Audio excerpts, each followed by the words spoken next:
Less 2 than minutes. Less We'll than go 2 for it. minutes. We got a Bronco game tonight.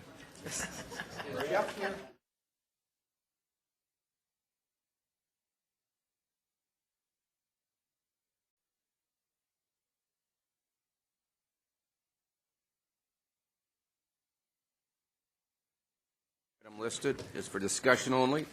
No action can or will be taken. Councilmember Souza is unable to be with us this evening due to illness. We have one item on our agenda, and that's the presentation regarding Madeira. And Harvey Krause will start that one off. Thank you, Mayor, members of the council. The purpose of this work session is to provide you an overview of a proposed development agreement with the developers of Madeira, Ariad, regarding the development of approximately 2,300 acres of property located in the Rainbow Valley area, and I'll describe on the aerial where it is. It's south of Chandler Heights Boulevard, or the alignment of Chandler Heights, down to Patterson Road alignment, and then on the east side, the Waterman Wash, and on the west side, 175th Avenue alignment. The property, for contextual purposes, is approximately 4 miles south of where Estrella Parkway currently ends in Estrella, Mountain Ranch, or Estrella. The property was annexed by the city in December of 2007. We also did the council also approved a pre-annexation development agreement at that time, and primarily what the pre-annexation development agreement said was that the developer would come back and do a master development agreement with the city to address infrastructure and services on the property. The council also approved a major general plan amendment for the property in February of 2007. The developer submitted a final PAD of the property in June of 2007. It's primarily a mixed-use development, primarily residential, with about 7,000 dwelling units proposed, maximum density at a net density of a little less than 3 units to an acre. The final PAD has been pending at the Planning Commission for several months now, while the staff and the developer of Madeira have worked on a development agreement. And this has been a long process. And the initial draft of the development agreement, in fact, was submitted last year. And there's been numerous meetings and drafts that have gone back from the developer to the city staff. I believe a plethora of attorneys have reviewed this agreement over time and have really scrutinized it. The primary challenge with this project is we're dealing with raw land development. There is no infrastructure services in the general area, and the city wishes to minimize the amount of risks associated with entering into a long-term development agreement, as we have in the past, and I found that the developer did not perform. So that was the challenge. And if you recall, we had a work session on January 26th of this year where I presented some policies in the Rainbow Valley area on how we should address development. We have 6 pending zoning applications that were in the Rainbow Valley area, and this is a large area. 51,000 homes are being proposed in these 6 zoning applications, and this area has no infrastructure, no services. There are no roads to serve it, so there are numerous challenges. So the developer is going to provide an overview of these challenges that I pointed out in the January 26th work session and how the Madeira Development Agreement addresses each of these challenges. I'm also pleased to report that city staff and developer have reached an agreement on the major business points with this development agreement. We're still fine-tuning the legal language on some of these issues, and that may take a few more weeks to complete that process. But the major concepts are agreed to, and the developer will be reviewing those in his PowerPoint shortly. And as I pointed out in the January 26th work session, there are risks to entering into long-term development agreements, as we have discovered over the over the last several years, and especially raw land subdivisions that are separated from basic infrastructure. And we're relying on a development agreement without any financial surety that they will perform. I believe in this particular case, what we've done is we haven't eliminated all of the risks associated with this development, but I believe, especially the legal department, legal staff has done a great job of minimizing the risks. And I'll give you an example of how we've done that. In terms of operation and maintenance payments, O&M payments for the shortfall for utilities, there's a letter of credit that guarantees payment, a 3-year letter of credit that will be resubmitted each 3-year period or annually reviewed depending on how much shortfall, so they can be adjusted annually, the letter of credit. So we have a letter of credit that at least covers 3 years.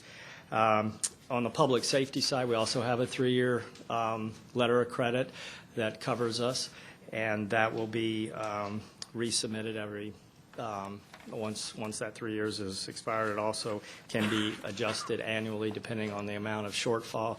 So basically, in both the utilities and public safety, the developer is on the hook to make us whole in terms of the costs associated with serving the area and the revenues that are generated by the development. If the developer, for some reason, fails to make a payment, fails to submit an updated letter of credit, then we have some tools in the development agreement to revoke the zoning, to withhold building permits, to do some other things that are fairly punitive. I guess at least the developer would see them punitive. But there are risks. Once the development starts and infrastructure is installed and homes are being built and we have residents in the area and the developer goes away for whatever reason and fails to perform, we do have an obligation to serve, and we have the 3-year letter of credit that we can fall back on. But as you know, we're in the forever business, so once there's homes there, we are forever obligated to serve those homes. So there is risk. But we have done, I believe, an excellent job of minimizing risk, and I think the developers' attorneys will probably agree with that. So without further ado, I guess the developer wishes to show a PowerPoint and address these issues with you. So I will, and there it is. Boy, that's magical. And Dustin is going to lead off, Dustin Jones. Dustin Jones, 2525 East Camelback. I should say that the most salient point that Harvey said in his presentation was that the city of Goodyear is in the forever business. And I can tell you that it has taken forever to get here. Forever to get here. And I'm going to show you briefly a timeline that shows you how forever it has been to get here. To this point. But we're actually very happy to be here at this point to meet with you in this work session to get your feedback on what we have done over the course of a number of years and what we've done the past year, which to many would have been an insurmountable task a few months back. As staff has indicated, we submitted our application quite a while ago on the general plan amendment that created the densities that go into the PAD zoning, that case that will be coming before you, hopefully either next month in December or in January. I believe we're scheduled for the Planning Commission on the PAD next week. So we wanted to get to you in this work session to begin talking to you about some of the concerns you might have with respect to our application. The general plan, as staff indicated, was approved in February of 2007, that major amendment. The PAD and the minor GPA was submitted in June of 2007, so roughly 2.5 years ago. And that PAD went through its process, and about 1.5 years into it, we were at the point where we felt the PAD was completed, but there were some issues that needed to be addressed. We were starting to get into the planning details last December and needed to work out some of those details in order to move forward on the case. And so we had our first public hearing before the Planning and Zoning Commission. But because of some of those issues that were coming out that staff had, we needed to come together and identify those issues. And we have worked very, very closely with staff on identifying those issues and providing a resolution to those issues. As Harvey has indicated, last January there was a meeting that was held. It was a work session where he went through and outlined about 8 different critical issues that needed to be resolved. And as we met staff and the attorneys and planners on our side, we understood that there were these challenges, but our client kept saying, solve the problem, solve the problem. And so we decided that we needed to solve the problem. We needed to come up with a development agreement that addressed each and every one of these issues. The first of which obviously being water resources. Staff's indicated, and this property being in the southern part of Goodyear had some water issues that needed to be addressed. Waste water issues as well, dealing with the sewer capacity and the facilities that would needed to be developed down there. Public safety. There's not a lot down there. Waterman Wash, the bridges over the wash, the parks. These were all of the different issues that Harvey presented to you all. And as I visited with you all over the course of this past year, in your mind, the vision of Rainbow Valley and the concerns, these were the issues these were the only issues that could be remembered when you talked about Madera, and we talked about the things that we were doing. So we wanted to get back to you and show you the progress we've made. So a couple months ago, called your city manager, our city manager, John, and said, John, why don't we put together and have a work session? Because my concern is we're going to be moving down the pike. We're going to get to Planning Commission. We're going to get to City Council. And all City Councilors, remember, is this list that Harvey put up here of gloom and doom and all the concerns. And Vice Mayor Lord is smirking because she was one of the very, very vocal ones that told me, Dustin, there are lots of issues, and all I remember is Harvey's presentation. There are lots of issues that need to be resolved. And I said, well, staff has given us that list, and we are meeting with Sarah Chilton, your assistant city attorney, and we're meeting with Rourke, and we're going to solve all of these issues. And I can tell you, after countless meetings, I don't think there's a staff member I haven't met with to resolve these issues. I don't think that we have had warm and fuzzy meetings all of the time, meeting with staff, but I can tell you we're here now, and it's a much more amicable point that we've arrived at. And so I wanted to walk with you briefly, because I know there's a football game going on right now, or very soon, and I've been threatened by a few staff and council members to hurry it up. Identifying the property. Again, here's where we are. This is where Madera is located. The issues outlined by staff are many, as we talked about, and I just want to walk through very quickly the development plan that will be coming before you on a regular agenda here in the next month. As staff indicated, 2,300 acres, 7,000 units in the PAD zoning. It's a mixed-use development, very comprehensive development. When the plan was submitted originally, you can see by the map, at that time, this was the southernmost part of the city. When I served on the Planning and Zoning Commission and was on one of the committees, we drove down here to this portion of the city, and there was nothing out there. It was the edge of town. It was Patterson Road. I believe Councilmember Cavalier was on the commission at that time, and I was getting a tour, and the road, it was a dead end, and it just stopped there. And then shortly after that time, there was a move to annex beyond this point. And so when our application came before you, it was actually almost like an infill site at that point, right in the middle of the city. And we joked about it, but this infill site had a lot of issues that needed to be resolved and addressed. And we put together a plan to address those issues. This is the context and aerial of the site. This shows the dairy. If you go out there now, not much has changed in the past few months, the past few years with respect to the site. Go back one. Animated the development plan here. You can see the mix of types of residential, single-family detached. You can see on the bottom here, I'll go into detail when we had the PAD come before you, but what we did was put together a plan that would allow for a variety of different housing products to fit on different lots. And you can see the illustration there on the very bottom that shows those different types of housing products the council or the staff was very, very interested in seeing within this development. Also, obviously, multifamily.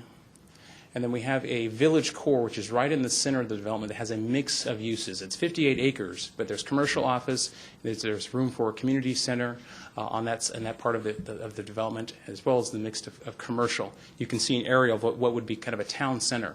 The idea, again, when this plan was put together, is this was very far south in the city, but needed to be able to be standalone. So as we address those 8 issues that are in our application, we recognize that we could potentially be a standalone development down there, and we needed to address those issues. Set aside property for the schools and public safety. Open space. Open space was a very important part of our development plan that we put together. You can see the Waterman Wash and the Madera Wash, as well as the linear park system that goes throughout the development. The Waterman Wash is to the right. We've addressed that in our development agreement. We'll be addressing that to you in just a few minutes. And the Madera Wash, which has a lot of our amenities that run north-south, it's a very large linear park that incorporates many of the principles that the city has really been a leader in terms of developing community parks within master plan communities, as well as the linear park system that goes throughout the development. And this is just some artist illustrations of a variety of these. When we had that meeting back in January, and Harvey talked about the issues that any development, all of the 8 PADs down in this area would have to address, the mayor challenged both the development community as well as staff to think outside of the box. Think out of the box. We need to come up with solutions. The world has changed. It's not business as usual. And so the agreement that will come before you is one that contemplates a lot of out-of-the-box types of measures to protect the city and ameliorate risk, limit risk. And although he needs no introduction, Paul Gilbert is with me this evening, or maybe I'm with him. I don't know how that works. I'm with him or he's with me. But I think he's been doing this probably longer than I've been alive, so I'm probably with him on this one. And so, out of the box, Paul Gilbert.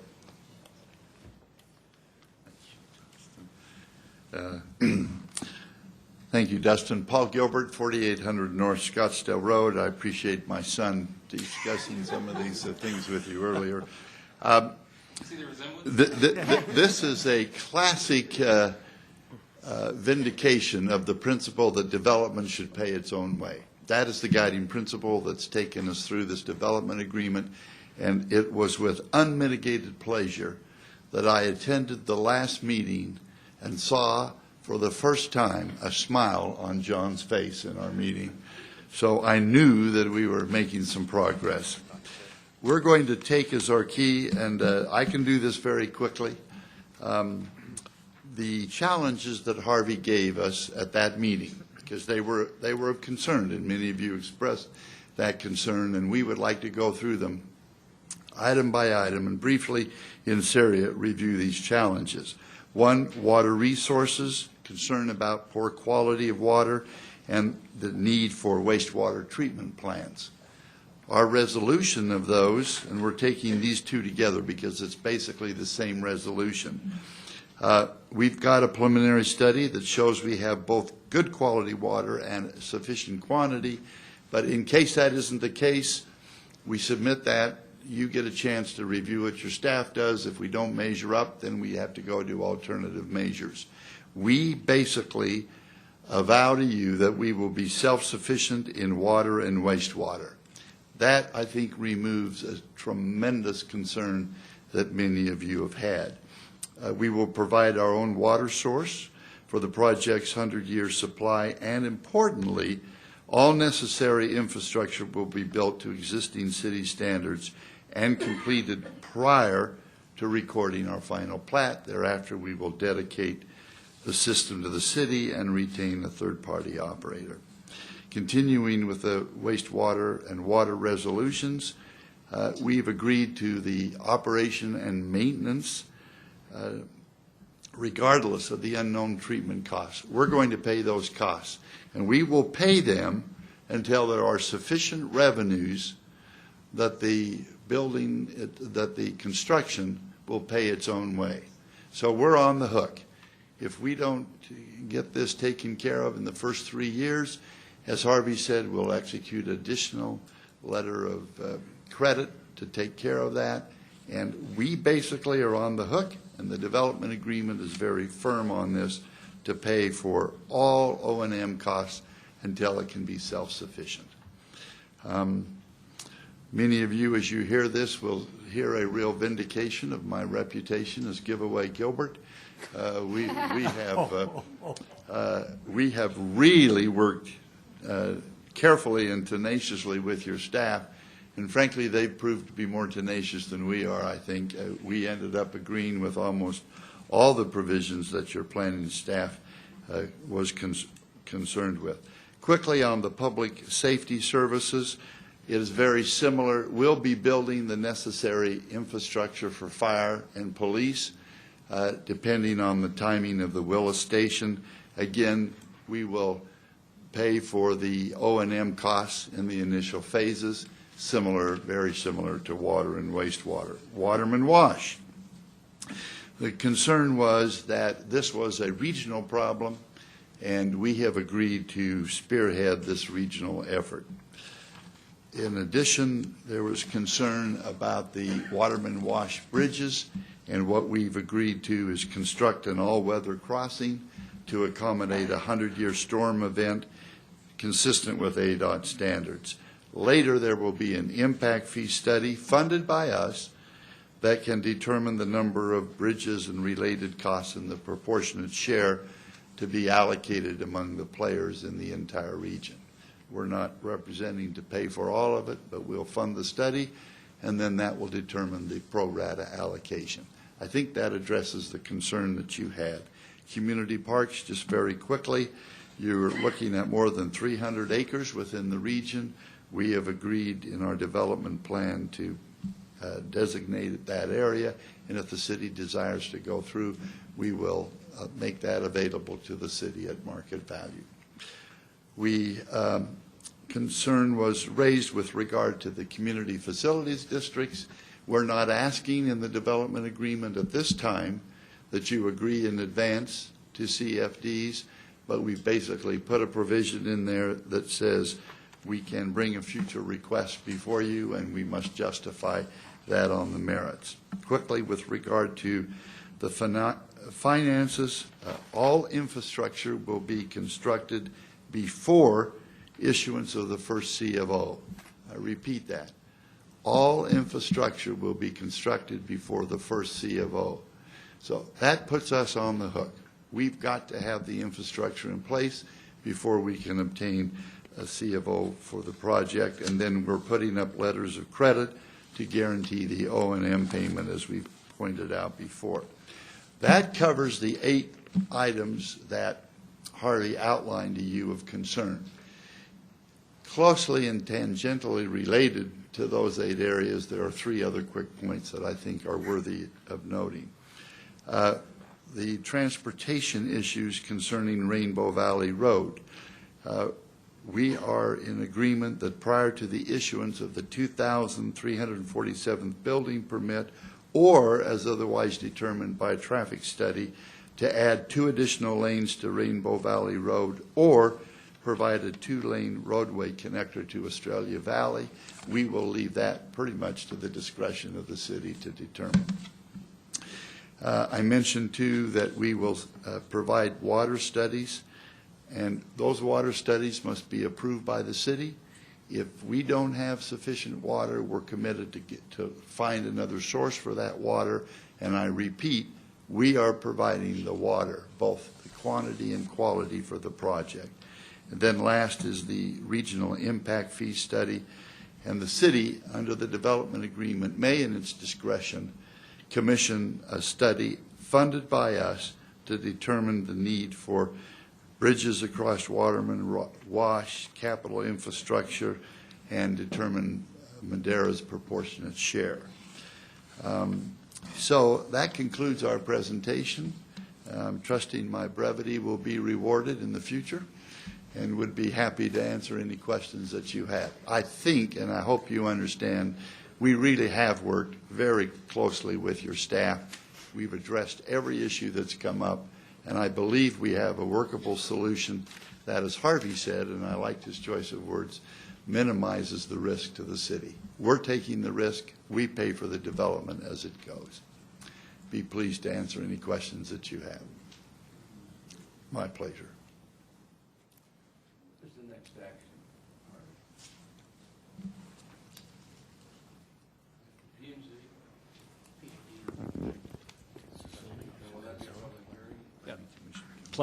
The Planning Commission has a public hearing and staff recommendation on approval of the final PAD at their November 18th meeting, and then the development agreement. If you have any questions or discussion on the development agreement, this is the forum to do that, and that will be concurrently considered by council the same night that the final PAD zoning, either in December or January. Yeah, that's our goal, basically, to have the zoning case and the development agreement heard the same night, so you get the full big picture. So in November 18th, the public can comment on this? Yes. No, the comment will be on the zoning only. The development agreement is only heard, as you know, Mayor, by the City Council. Yeah, I Okay, comments from, anything further from the applicant? No, Okay. thank you. Comments from the public, from the council? One quick one for Harvey. Would you cover that risk one more time for me? You say there's a 3-year letter of credit that's out there. What happens in year 2 if something goes wrong? You have 1 year left. Is that how that works? Because you're renewing them every 3 years. Was that my understanding? Yes, Mayor, Councilmember Pizzillo, yes, that's correct. We'll have a 3-year letter of credit, and if we're in the middle of that letter of credit and the developer fails to make payments, then the city has the ability to draw upon that letter of credit. We can also stop issuance permits, revoke zoning. There's several other things we can do, but that's correct. Mr. Mayor? There will always be a letter of credit up It's a 3-year running, until adjusted annually. Wait a minute. It's a 3-year letter of credit that's adjusted annually, so there'll always be a letter of credit in place. That's the, that's the. It's a 3-year rolling letter of credit. Okay, that's what I was trying to get at. Okay. That's the point I wanted to make. Okay. You'll always have a letter of credit until we're at par, until the O&M costs are paid for by the developers. Okay. et cetera. Thanks for that clarification. That's what I was looking for. Thank you. I may have missed this in the presentation, but given that the O&M costs down there are likely to be more beyond just Madera, have we contemplated zonal water, wastewater rates and entered into discussions with others down there about perhaps a third zone, or, a second zone, say south of X road alignment? There's going to, we know that, in other words, it gets to the point of this rolling letter of credit and reaching par, but it gets us as a what's the term we use in terms of water, wastewater department and other departments that pay for themselves? Enterprise fund. Enterprise. It gets the enterprise fund up to par faster and makes the system pay for itself and makes itself whole quicker. Yes, there has been discussion of that because the treatment costs may be higher there because depending on what how good the quality of the water is. So what the developer has demonstrated through the hydrological reports is that they have adequate quality of water, but the question is the long-term quality of that water. So that's what they have to establish, and they are picking up the shortfall between what it's going to cost to operate the system versus the revenues that are generated through. So they're on the hook for that. That's how we're addressing, I think, the disparity between the cost of treatment versus through the cost of treatment with the revenues that are generated through the user fees. We haven't specifically addressed the fact that we would have a zonal user fee. We've talked about zonal development fees, but not zonal user fees. I thought we had discussed that at one time at a work session about zonal for enterprise.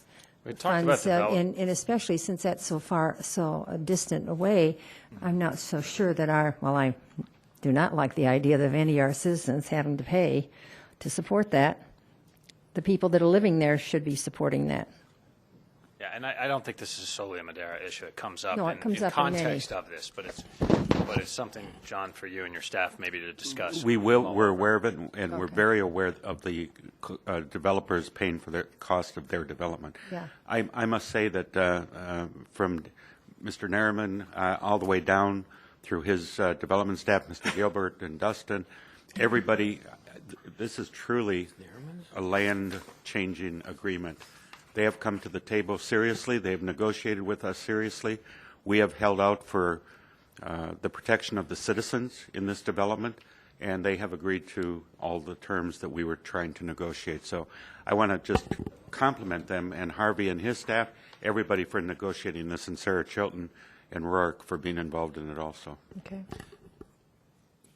Mayor, I don't have any specific concerns at this juncture. It'll be interesting to hear what P&Z talks about at the PAD time period and what we mull over between this work session and final approval. But I guess I'm not concerned necessarily at this developer not making us whole through the process. It's when we get to they're done. And now this system needs to pay for itself. And I'd rather establish that now and establish that early down there in the southern part of our city than deal with it once we have users that are paying a rate. I'd rather have them know what that rate is when they buy the house. And so, separate and apart, something for you to take back to your staff. What's the time, the time frame? What's the market time frame on this? I mean, just for our public, you know, that you come before us now, and what do you visualize? We're trying to figure out who has the crystal ball. Yeah, if you have a crystal ball, could you just kind of, I think we should ask Mary. Oh, way to go. Put your client on the spot. so it's just going to be market driven? Is that what you're saying, when the market starts to turn? And that's precisely why the agreement is such that it protects both parties. Okay. The city has got it. Okay. Okay. Yeah, I'm good.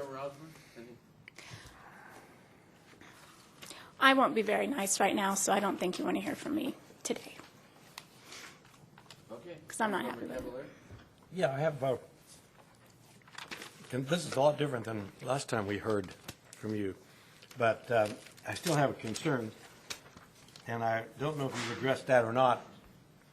You did mention that you would either put in one roadway, a two-lane, either from Estrella Parkway or from Rainbow Valley Road, and my feeling is that if just one roadway goes in there, it's going to be one huge cul-de-sac. And that both roads have to be, I think we need at least two highways or two street parkways or whatever coming into that development. So I would suggest that we look at both Parkway and the Rainbow Valley Road, both coming into this development, at least two lanes of it at the developer's cost. Now, having said that, by the time you develop that, Estrella Parkway may be developed in 4-lane much further than it is now, depending on how the development issues go with the development above you. So, and I will say that that's new because we're not sure. But anyway, that really needs two ways in there, and then the bridges are a concern to me too. But as you say, you aren't concrete on your offer to bring bridges in there, but you will work with us on the study. I take that was that the remarks I heard from you? Yes. Mayor, Councilman Cavalier, our commitment is to have an all-weather crossing. We'll put that in Okay. right at the start. Then the worst thing that can happen for us is to have a development that the traffic doesn't work. So Yeah, right. we'll be very highly motivated to ensure that we have a road system that works, that provides adequate access to our site. Where we go after we install the all-weather access to begin with will be dependent on the study, the regional study. Okay. And then we'll That's good. participate and do our pro rata share of that. I understand. Yeah, because if you're putting in temporary crossings, that is just roads through the washes, which we did this years ago, even over in Scottsdale when I was living there. That works for a while until you have the big storm and then we're washed out. But if you have two roads in there, and at least one of them is with a bridge, then you're covered. So I would hope that at least would be in the future to develop something that's pretty concrete, even against any kind of weather. I don't think there's any question that bridges will eventually be necessary. All right. It's just the timing and when they go in that I think. And then would be the only issues. other thing I had was the water, because from what reports we've received, the water is very, very bad down there, and you're willing to go so far as to put any kind of filtration system on that is necessary to bring that water up to the standard that is acceptable. That is a correct statement. Okay, thank you very much. Appreciate that, Paul. Sure. Vice Mayor Lord? I don't have more comments, no. Okay. Quickly on the water, maybe too early to ask this, but if they use reverse osmosis, and they probably will use that, who's responsible for the brine? Who will be responsible for the brine? Removal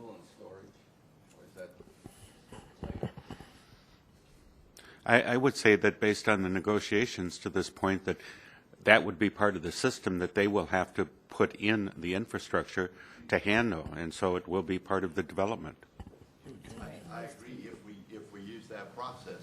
We basically said, we're giving you a water system that works, and we have to do what's necessary to ensure that it works. And it's important to note, Mr. Mayor, that their studies say that the water is good. We question that somewhat, but so that is undetermined, but we have not accepted their studies, and so there's going to be additional studies done. Just comment, this is going to be an incredibly expensive development, and I admire the courage of the owner and his team for moving ahead. I am concerned about if we use CFDs, and I'm sure you're going to ask for CFDs, they're going to probably be at a fairly high rate, and that will affect the marketability of this. So, you know, we're working the challenges now, but this is so big and so remote that the challenges are going to continue for many years. I don't think your microphone's on there. Oh, I'm sorry. No one wants to hear me say that again, I'm sure, so. All right. All right. Okay, thank you very much, and the best to all of us on this one. And I second what John said. I was involved in this in the beginning. This was incredibly difficult to bring together and negotiate. And the other people that are developing in that area demonstrated a desire for regional cooperation, and I think that'll be helpful as we progress here. But it's a tough challenge. But again, congratulations, and I admire the ability to assume risk and to move in a smart direction. Thank you. Thank you. All right, and we've already reported our current events. Meeting is adjourned.